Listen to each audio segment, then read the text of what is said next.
interest rates would tend to fall because people would be saving more, and that would push down interest rates. And then at those lower interest rates, that allows people to borrow more easily, so businesses can invest more. And the idea is, if everything's all coordinated, what you want to have happen is people's plans for how they're spending and consuming today, mesh with things that are going to happen down the road. So if families decide we want to spend less today on going out to eat or going to the movies or buying fancy cars, so we can build up money in our savings accounts or in our stock portfolio to pay for the kids' education 20 years from now when they need to go to college, there has to be analogs in the real world, that resources that formerly went into making restaurant meals and went into making fancy cars and television sets, those resources need to get redirected to start building the dormitories and building the facilities, and start sending more people to get PhDs so they can be college professors to handle those students down the road. Right? So you can see, this is a very stylized example. Obviously, I'm just they don't have that much time to develop it, but you can see the point that in a market economy, it's not just that you need the prices between steak and hamburger today to make sure that resources get channeled to the right places in the current period, but also people's decisions about how they want to spend over time. There's thousands, millions of decisions that all need to be coordinated.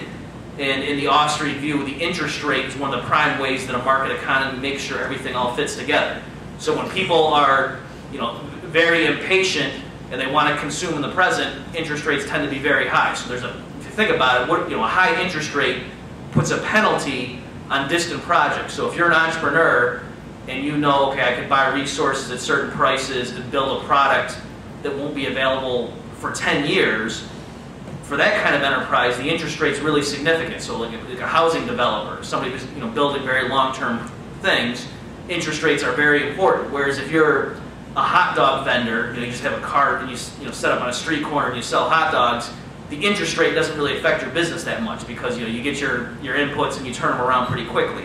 Or if you're a hairdresser, you don't really care so much about what's the interest rate or what's the prime rate or the various types of interest rates you might care about. But if you're a home builder or you're in some sort of very long-term industry, then interest rates are very important. Okay, so that's the idea. The interest rates really mean something, and they have to do with coordinating activities over time. Okay, so if that's what interest rates do when they're set by the market, by people's savings and investment decisions, what happens when the Federal Reserve comes in and it pushes down interest rates? And this is what happened in the 1920s, and then specifically in 1927, and I discuss this in the book, but very, very quickly, what happened is the Bank of England, the pound sterling was under pressure because during World War I, all the major belligerents except the U.S., they had gone off the gold standard, and they ran the printing presses to pay for the war effort. And so after World War I was over, all the major countries tried to go back to gold because it was very prestigious, and they wanted to reinsure investors around the world. But they went back to the pre-war parity. Okay, so the idea was the Bank of England had printed up a bunch of paper pound sterling, and yet they were trying to get away with going back to the exchange rate before the war, before they printed up all these things. And so what was happening is gold was being drained from the Bank of England's vaults because investors around the world realized that they were trying to cheat and there was too many of these pieces of paper. So they were turning the paper at the official exchange rate and taking the gold out. So the Bank of England knew we're going to run out of gold if we don't do something.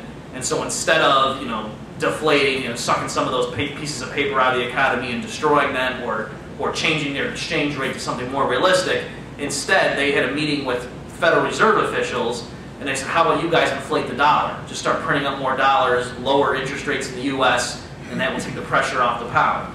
And so the Fed said, okay, that sounds like a good idea. And they did that in 1927, and if you look at a chart of the U.S. stock market, that's when it really starts going up, or from your point of view, that's when it starts going up in 1927. So there was a bubble in U.S. markets that started really in 1927 and started going through the roof, and then that thing finally crashed in 29. So the issue is not to ask, what was it in 1929, October of 1929, that all of a sudden made the U.S. stock market crash?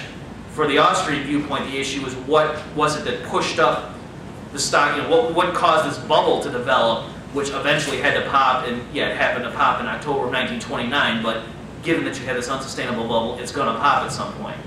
All right, and you see the same thing for the housing market. Now, there's all kinds of different factors, and in the Q&A, maybe you want to discuss some of these, but I think a necessary condition for what happened, certainly in the U.S., and I think it also fueled what happened around the world, is after the dot-com crash. If you remember, late 1990s, all these internet stocks were they had ridiculous valuations. Companies that were formed and never made a dime in profit, they were going public and drawing in millions of dollars, and there was this bubble in internet stocks, and so that finally crashed, and then you had the 9/11 attacks in 2001, and so the U.S. economy was headed for a severe recession in 2001, and Alan Greenspan, who was the chairman of the Fed at the time, he didn't want that, and so he started slashing interest rates very aggressively, started pumping in money that he basically created out of thin air into the credit markets, and then that pumped up the housing sector.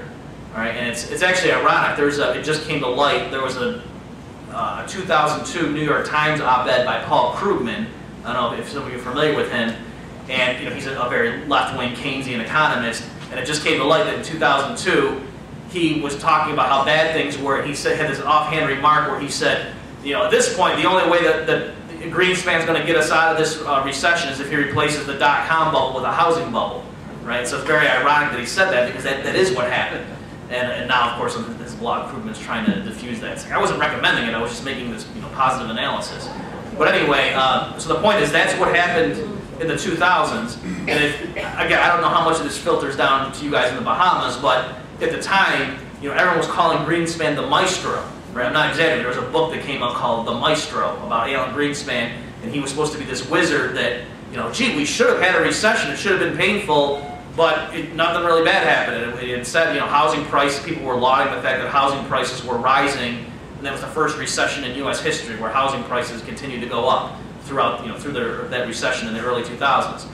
Okay, so from the Austrian point of view, you don't fix the underlying problems. What happens when there's this unsustainable boom is that when the Fed pushes down interest rates, the economy doesn't become richer in reality, right? There's not more tractors and factories.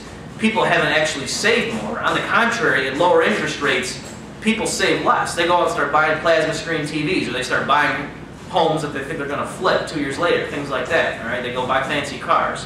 So, what happens to an economy is it becomes unsustainable. And again, with the limits of the talk tonight, I can't get into it. I explain it better in the book. But the idea is, if you had an actual true market interest rate, what does it mean to say interest rates are 6%? That's the price at which people's savings match up with how much people want to borrow. And so when the Fed pushes interest rates far below that, just to give you an idea, Greenspan, I think interest rates were around 6%, and he pushed them down to 1%. Okay, so he drastically pushed down what people had to pay to borrow money, and he drastically reduced the reward for savings. And so when you do that, what's going to happen? People are going to save less, and they're going to borrow more. And so if the true market interest rate, before the Fed intervenes, was up at 6%, and that's what sort of matched savings and investment, by pushing it down, what do you have happen? You have people consuming a lot more and saving a lot less, and people are investing more than they're actually saving. All right, so now some people, they hear that and say, well, that doesn't make sense. How could that be physically possible?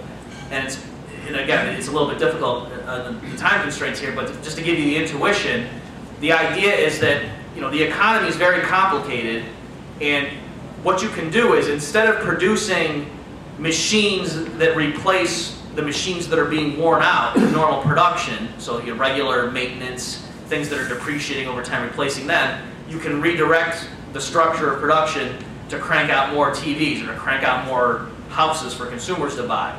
And so you can get by for a few years with this false feeling of prosperity, that the whole, all the economic system is geared towards consumption and geared towards durable consumption goods and things like that. But it's not sustainable. You can't just keep doing that indefinitely, because again, it has to screw things up if the government tinkers with the interest rate. And so that's the Austrian view of what happened in the late 1920s and what happened in the mid-2000s, was that the Fed distorted incentives and made people make the wrong investment and consumption decisions. So another way of seeing it is a lot of American households, and this is also true around the world, now, with the benefit of hindsight, they would say, oh my gosh, I can't believe all these purchases we made